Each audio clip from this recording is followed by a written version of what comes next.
Hi there, I'm Lily. Welcome back to my YouTube channel. First video of 2022. It's a nice bright blue sky sunny day in January, so I thought, right, let's just film a video whilst it's nice outside. So yeah, fresh new year. Thought I'd film a kind of plans for the year sort of thing. I have not done a roundup of 2021 video because I was not organised enough to get that done in time, so I'm sure the internet will survive without that particular video of my knits of 2021, so yeah.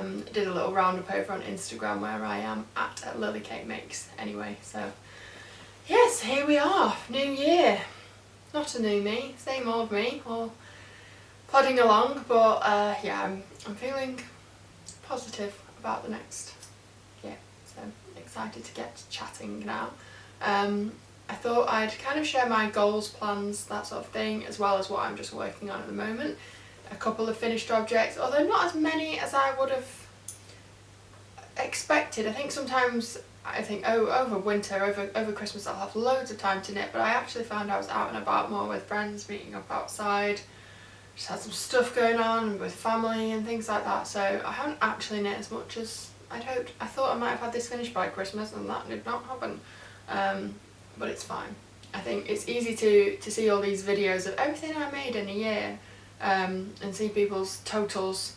And I mean, I knit quite a lot. I haven't actually totaled it up yet, but I did knit a fair amount of garments and accessories in the last year, so you know, I think it was a very respectable total, but it's very easy to think, oh my god, everyone else is making so much, but it's not about that, is it? It's about what you enjoy making and actually having something that's useful and enjoyable to you. So let's not get bogged down in that side of things.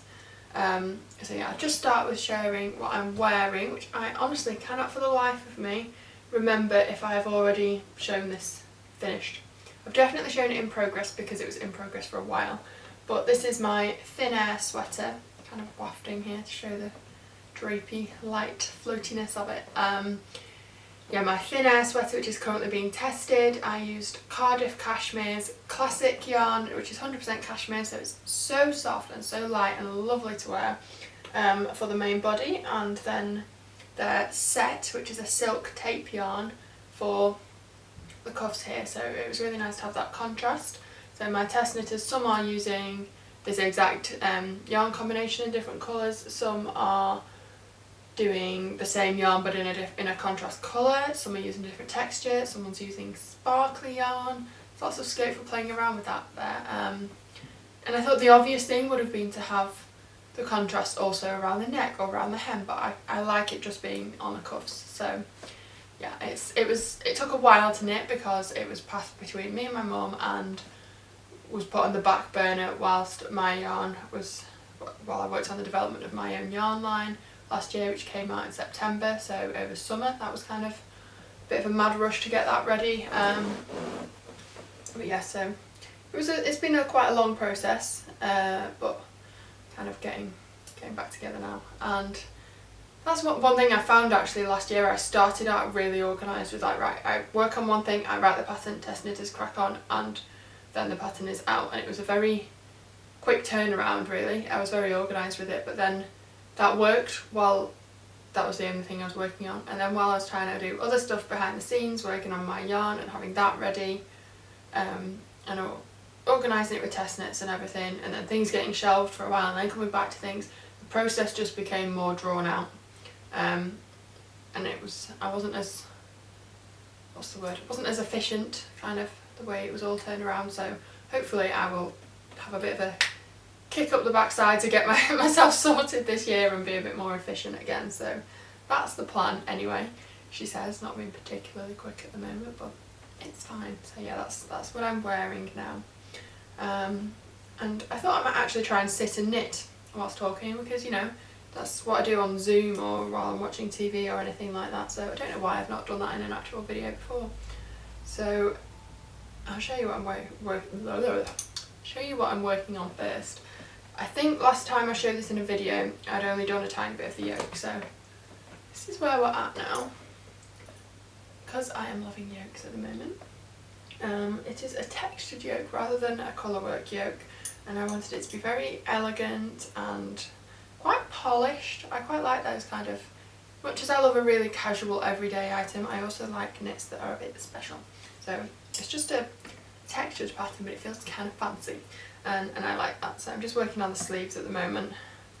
2 circulars is my preferred, oh dear me, it's my preferred method, other than, aside from the fact that this happens and you're in a bit of a tangle, but I don't like knitting sleeves on little short circulars, partly because I find them uncomfortable with my hands being like cramped up, and partly because I like to be able to spread it out and try on as I go, and you can't get an accurate kind of idea of how it's looking if your stitches are all cramped up. So that's also the reason that I go between the body and the sleeves, actually, so I can try it on and kind of see how I'm feeling about it as I go. Like, it's going to be longer than that, it's not going to be that cropped, but I haven't decided how long I want the body to be until I've seen the sleeves on and seen, does it need, if it's going to be fairly big sleeves, does it need to be quite a cropped body to balance out sort of where there is a lot of fabric. So I kind of flip between the two, have a ball of yarn attached to both the body and the sleeves and go between. So that's the current plan. I shall sit and knit. I've written a list of my things I wanted to talk about, because quite often I just go off on a tangent. So I have my 2022 diary. Just to mention that, actually, these Leuchtturm, I used to be able to speak German kind of okay and have decent pronunciation, but not anymore. So yeah, Leuchtturm, don't hate me. But I really like it. I used the exact same one last year. Really enjoyed it. It was recommended by a test knitter, actually. So thanks, Marie, for the recommendation. I really like the full week on one page and then notes on the other. I just thought it was a really useful diary. So yeah, I would highly recommend this brand. They had various different layouts of you know, a week to view or month to view on a page. Some that had a full page for each day, but I just liked that it had a few sort of overall planning pages. Like, I used this last year, the project plan page, to show where all my test knits were ongoing. Yeah, and I just thought it was really useful, because with diaries, I think you can often get caught up at the beginning of the year with planners that have goals for this and your daily tracker for habits and, you know, so many different things to fill in. And at the start of the year, yeah, you might track every single glass of water that you drink in a day and daily journal your mood for the day and constantly track your progress towards your goals every month. And I've had those kind of diaries before, and it lasts like a month. It just, all the gimmicks, I get the purpose of them and it's a really nice idea, but for me it's just a bit much. So yeah, just if you want a really useful, not too many frills but just enough space, would recommend. I shall pop a link. That's not a sponsored thing or anything like that, I just bought it. Yes, I got it out because I got my 2022 knitting plans and everything that I wrote down here. So, kind of my first point is what I said before about it's not about knitting as many things as possible. Which is a funny one to say as a designer, because as I've heard other designers say as well, it's very difficult to predict what will and won't sell. Honestly, it's impossible. Like, some things can just blow up and you had not expected it. Some things you thought were going to do really well and then didn't. And quite often you'll get tons of comments on Instagram of people saying that they really want the pattern and then they don't buy it. And then the pattern that doesn't seem to get that much hype is actually the one that keeps selling over and over again. So, you know, it's just really unpredictable. And I've seen other designers discuss this and say that because it's so difficult to sort of pinpoint, you know, it's not an exact science. You're better just making things that you enjoy and not putting too much pressure on it, because at least then, if nothing else, you've got an item that you enjoy and wear and, you know, had fun making and all of that. So, you know, there's going to always be more satisfaction in making stuff that you really want to make. However, as a designer, if this is your main income, you know, knitting time is work time and wasted knitting time is really not good. So you do want to think properly about, right, am I just being silly? Am I being indulgent? Is this something that people are going to want? Should I go for something that's a real classic, simple item that will be really wearable and lots of people will want? Should I make something more statement that will stand out and hasn't been done before but is maybe slightly less wearable? There's like all these questions, and it's so difficult to figure out.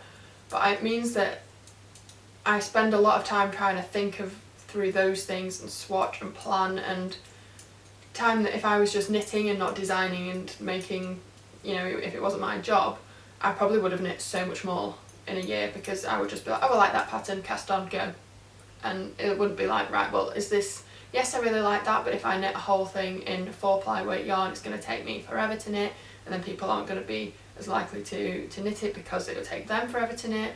Is that worth it, or should I do something that's in a heavier weight yarn, then it's a bit quicker?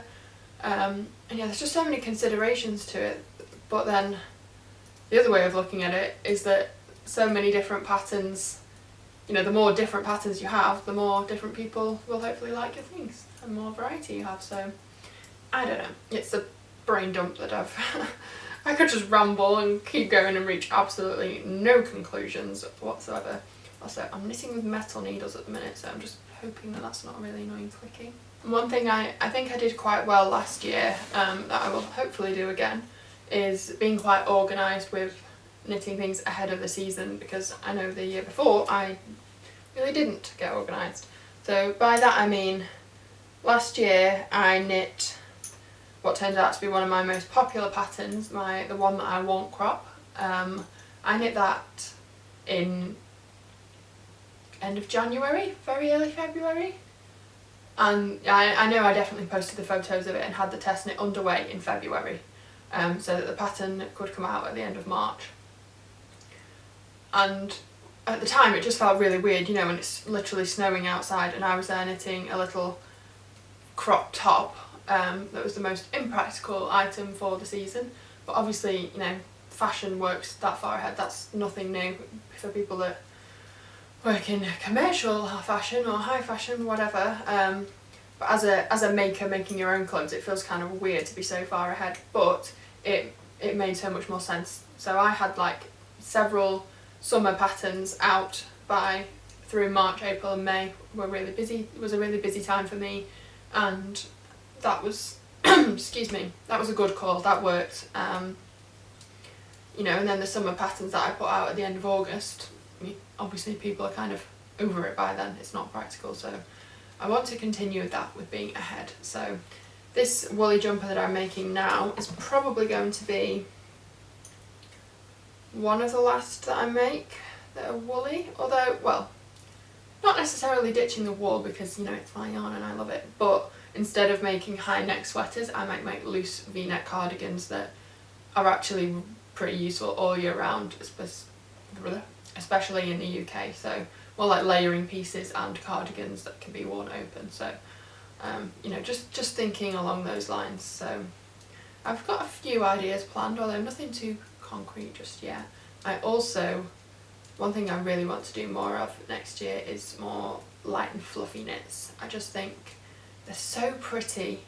I have done quite a bit with mohair. I've done things with mohair sleeves on my Avonham cardigan, mohair sheer panel here on my poison apple top, and I made my Greystoke cardigan that was in all over, it was in one yarn, sorry, it's like a brushed alpaca, so that was really nice, and I just think they're so pretty and so nice and airy and light.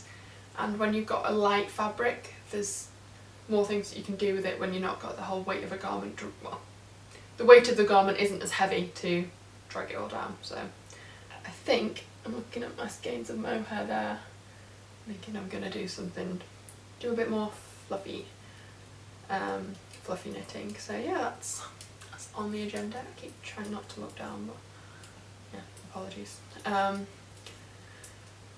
So yeah, I'm knitting continentally here actually, so that leads me on to my next point, that in the last couple of days, my shoulder cracking there, I filmed a few videos just of my hands knitting. By videos I mean Instagram reels, so just very short videos. And it's been interesting to see people's responses actually, because I can knit continentally, not purl, I'd say quite quickly. I'm not at full speed here because I'm trying to talk and keep my wits about me. And yeah, people commenting like the way that they do it differently, or if my tips have been helpful. And I think I want to make more of those kind of short and snappy videos that don't require, you know, filming proper outfit change reels. They're great and they can look really impressive, but my god, are they a faff to make.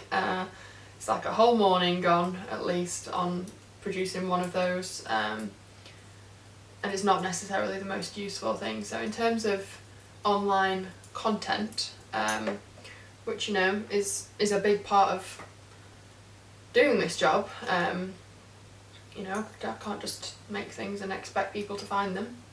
I want to make more informative and useful but simple videos and photos, I think.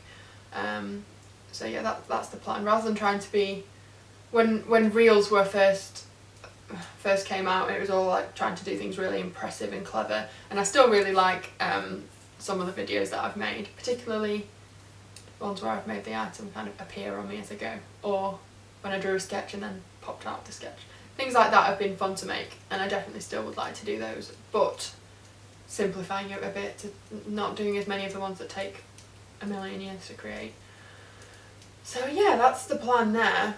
And also in terms of Instagram, I think I've never been one of these people who thinks that once you've shared something you've made, you can't share it again. I mean, I will share the same sweater 50 times probably, that some of them have been on there.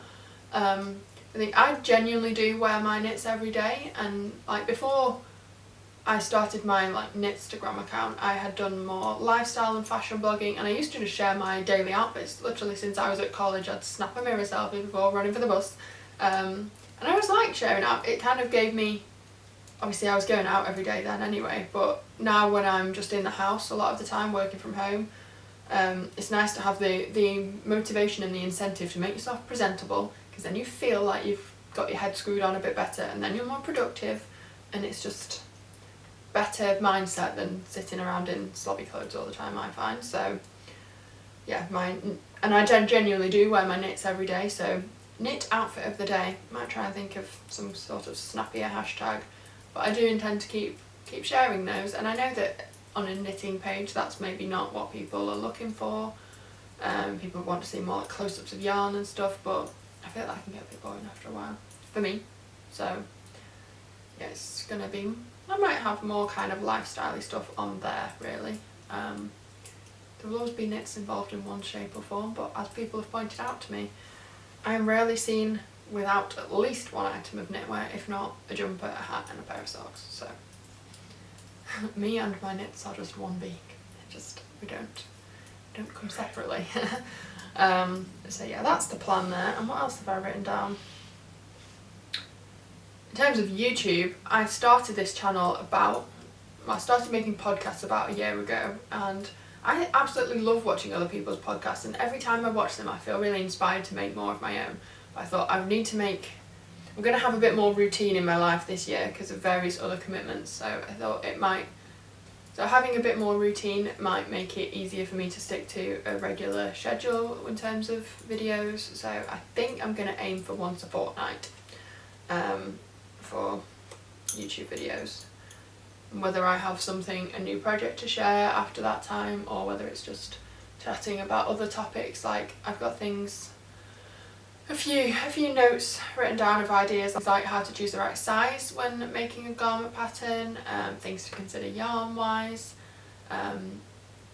test knits and sort of my thought on the whole process and everything like that. So I've got a few other ideas, but if you think of anything that you'd like to hear me ramble on about, then do give me a suggestion down below. That's what you're supposed to say, isn't it?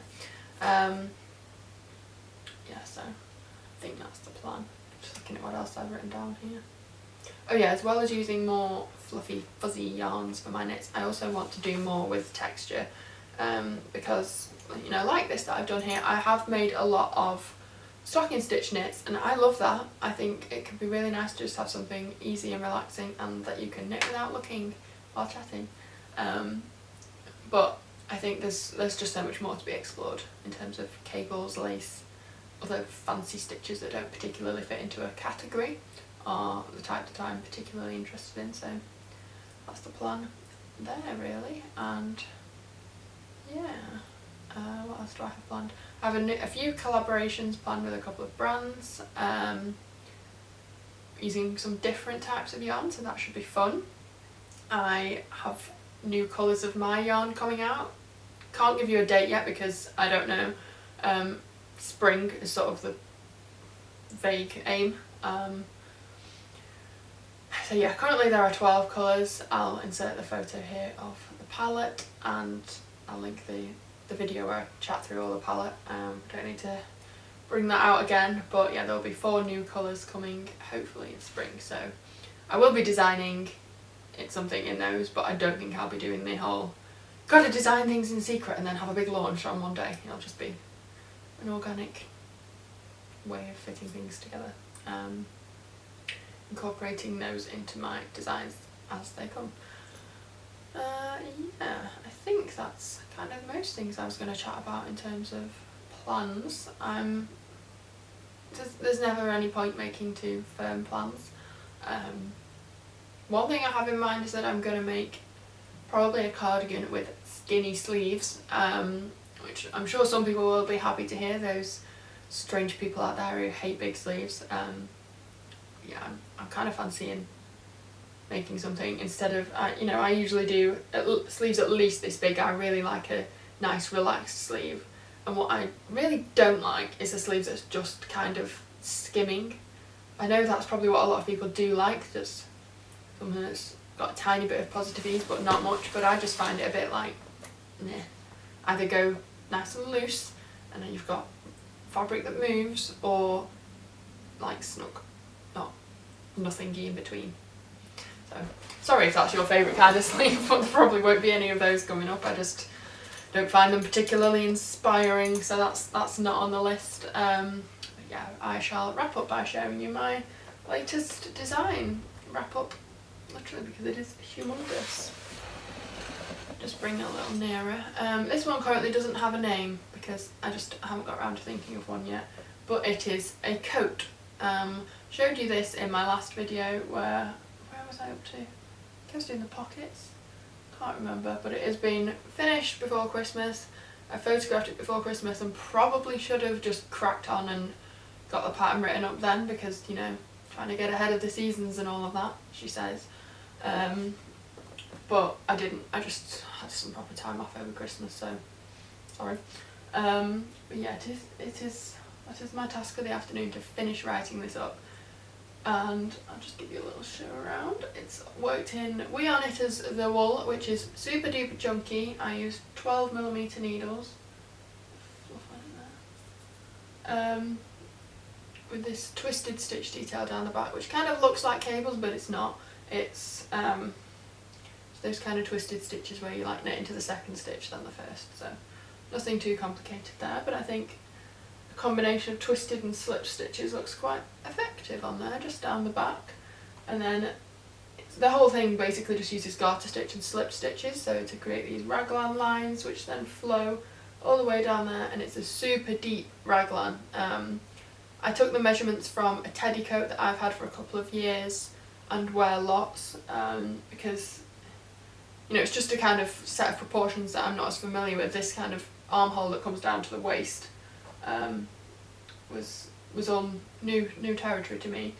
And then the slip stitches also continue down the sleeve, and then the twisty detail is kind of combined with decreases and echoed on the bottom of the sleeve there. So it comes into a slightly narrower cuff but still very generous, and with plenty room to fit sleeves of a sweater underneath, because this is definitely the outermost layer. You would not be airing anything over this. Can be worn with the collar popped up, if I just kind of show you there. It's sort of difficult to show on Dolly here because obviously she doesn't have arms and shoulders, and it is very heavy. It weighs 1.8 kilos. I used every last scrap of 9 balls of the wool, 9 200-gram balls, so it's weighty. Luckily she's obviously like a sticky fabric, so it does stay, but without arms it's not quite the perfect fit on Dolly. She's not quite filling it out as she needs to. And yeah, and there's pockets here, which is the first time I've made pockets. They're very simple to do. Slip stitch edgings. It has been worn quite a bit already actually, so there is some slight pilling on the inside of the sleeves. Just, you know, it's inevitable with this kind of yarn, isn't it? It's not a yarn that I've actually used, or a yarn weight, sorry, that I've used too much before, and I think, you know, it's probably the kind of thing I'd make one item with per year. I loved it, and I love the impact that it has for being so chunky, but it's an arm workout. So yeah, I wouldn't knit with it all the time. And obviously it's not the most practical to carry around. You can't really fit this in your bag as you go. But yeah, I really enjoyed working on it. What else was I going to say about it? So yeah, in terms of the weight, that's one of the main reasons that one of the reasons that I've decided to only write it in 3 sizes, which seems odd when, you know, you're trying to be as inclusive as possible, but I am covering the same range. So my patterns always go from a bust of 28 to a bust of 62 inches, and this will fit that size range, but you know, I would have done the same if I'd made it in kid sizes. I wouldn't have done age 2, age 3, age 4, age 5. I would have done age 2 to 4, age 5 to 8, and kind of grouped them together, because it's such a big, oversized, loose-fitting item that there's a lot more room for manoeuvre, as it were. So I wear this with 20 inches of positive ease, measured with when I crossed the fronts over here and laid it out flat, it measures 54 inches at the widest point. So it's quite large. I've worn it, my mum's worn it, and we're both very different shapes, and it works on both of us. So yeah, basically if I tried to make every size have 20 inches of positive ease, it just wouldn't look right. I did some story questions the other week on Instagram talking about positive ease, and quite a lot of people who had a bigger bust or a bigger frame in general said that it just does not work on them. They don't like to be swimming in fabric, and I was particularly thinking of it at the time in terms of this sweater that I have. I can't remember off the top of my head, but I think it's like 12, is it 12 inches or 10? I can't remember. A good amount of ease here, and I really like this, but I'm not very busty, as you can see. So I think this sweater, you know, if I had a very full bust, I wouldn't necessarily want the sweater to then be 4 inches bigger. I would just fill it a bit more, and that seemed to be the general consensus, that this amount of ease, you shouldn't just use the same amount of ease and add it onto the bust every time. It should maybe the smaller sizes have more ease and then the larger sizes have less. So, you know, it's a funny one, because I don't want to make that decision for people and say, oh well, because your bust measures 46, I think you should only have 6 inches of ease. You know, that's just me plucking numbers out of thin air there, but you know, I think people should be able to choose that themselves. So that's where I have to think about the best approach to the pattern. Like, just do I write a whole big paragraph about sizing and hope that people actually read it, or not? But I think I'll save that for another video where I chat about sizing properly. But anyway, yeah, this is the camera cut off there, and I'm not quite sure where I had finished. But anyway, this is going to be available in 3 sizes. Just unfold it there actually. But I am thinking of putting a press stud so it can be worn fastened. This will be the middle size. So normally I do 9 sizes and I wear a size 2. So you maybe would have thought it would make sense to do the first 3, then the next 3, then the next 3. But I'm actually going to have this as the middle size, because I think this is the size that's going to cover the biggest range. Most people that I know, and most people that I think knit my patterns, I think this is going to cover the biggest range, and I didn't want this to be the smallest size. I thought there needed to be one smaller, mainly because whilst it fits me and I'm like a 33 to 34 inch bust, I am quite tall, so I'm not a tiny person. So if you were a lot more petite and small framed than I am, then it would drown you, and you would want something smaller. So I'm going to have this be the second size, and then another size on top of this, which I've not quite decided what will be the best measurement there, because like I said, you don't want necessarily as much ease on someone with a bigger bust. but I do want people to have the option to have it much looser. You know, I don't want to dictate that that isn't an option, so I need a good think there. Because obviously this already weighs 1.8 kilos, so another size is going to weigh at least 2, probably need no, or 2.2, going to need another 2 skeins. So when you're considering that weight of your garment, obviously it pulls down on it, so which you can maybe even see here. I'm going to write a lot of notes in the pattern about blocking this, because the weight of it, just from it being tried on and worn and then tried on the mannequin, I do not keep it stored on Dolly because it's too heavy and stretches out. You can, excuse me, probably see here the garter ridges in this section are more stretched out than they are, for example, at the bottom here, just because they're getting pulled down by the weight of it and these aren't. So when I blocked it, I actually just let a bit of water kind of sit on the surface of that, kind of sprayed it, and then gave the bottom section a proper dunk so that this section would open out more than it was, but this didn't really need much happening. So yeah, it was a bit of a funny one, and obviously with time it will relax anyway, so just trying to take that into account. It looks like it should be simple, but it's really not, this one. Yeah, so I think that's going to actually give me a bit of a headache at the grading and writing stage, and that is on the floor, that my pink yoke, probably looks more fiddly, it's actually much simpler in terms of the maths. So we shall see. That's my task for this afternoon. I was doing it this morning, then just thought, oh, it's sunny, I may as well film whilst it's nice light, because nice light is in short supply at this time of year. So yes, thank you very much for watching. I'm going to now go and have some lunch and take this off before I do so, because there is no way I trust myself to eat lunch whilst wearing a white cashmere sweater. And then I shall crack on with the pattern writing. And we'll see if I can keep up this kind of January organised, motivated self. Well, let's hope. And I shall see you in a fortnight, because I will stick to that. So thank you for watching. Bye!